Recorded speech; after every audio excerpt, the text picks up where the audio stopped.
Have you ever hiked up a mountain trail with a backpack full of watercolor supplies, just hoping to find that perfect painting spot before the wind steals your paper or the light completely changes?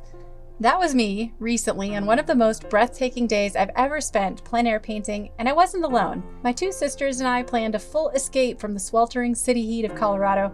Temperatures were pushing into the upper 90s, so we headed for higher ground, Rocky Mountain National Park.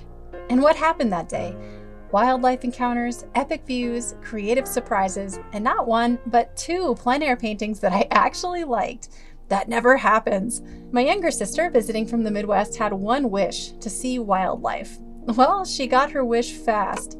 As we neared Estes Park, a group of massive bull elk with velvet-covered antlers casually crossed the highway. We actually had to stop the car. Traffic paused just for them. It was a magical start. We were buzzing with excitement when we reached the Bear Lake corridor and started the hike to Sky Pond. Now, this area is known for its stunning alpine scenery and its steep trails.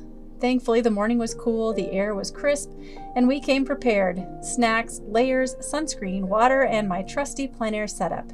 Not long into the hike, we reached the Loch, a sparkling alpine lake surrounded by dramatic peaks. I fell in love with the spot and decided to stay behind to paint while my sisters kept going. That's one of the joys of plein air, following your gut when the light and view feel right. I set up my C-mount easel, clipped my 7x10-inch Winsor Newton paper to the board, and realized I forgot a second clip. And oh my goodness, the wind, it was relentless. So there I was, painting with one hand and holding my paper down with the other. Not exactly elegant, but honestly very plein air. My palette is the Rembrandt portrait set. Now, yes, it's technically for portraits, but I love it for landscapes too. The soft violets, subtle neutrals, and delicate blues are perfect for mountain scenes. My sketch came together slowly. I wasn't in a rush, and I focused on simplifying the overwhelming scenery into shapes I could handle. Strong shadows on the mountain, lingering patches of snow, and clustered trees in the distance.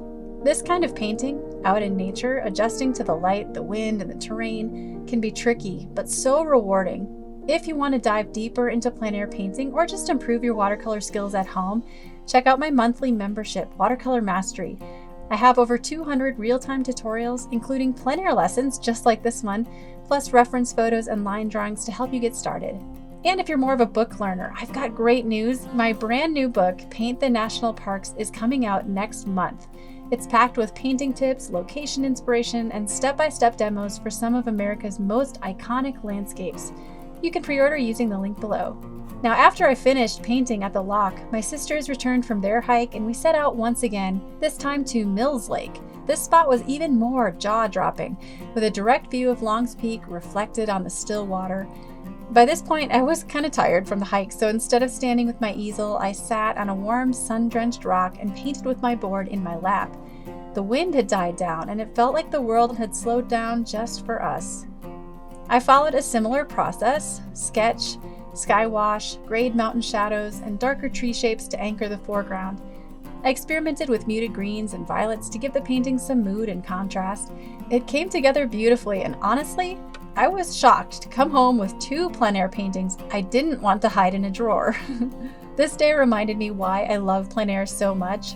It's not just about the painting, it's about the adventure, the unpredictability, the joy of capturing a moment in time with paint and paper. I hope this video inspires you to take your paints outside this summer, even if it's just to your backyard. Thanks for coming along for this little adventure with me. Don't forget to check out Watercolor Mastery and Paint the National Parks below. And if you liked this video, be sure to give it a thumbs up and subscribe so you don't miss more artful adventures. Happy painting, and I'll see you in the next one.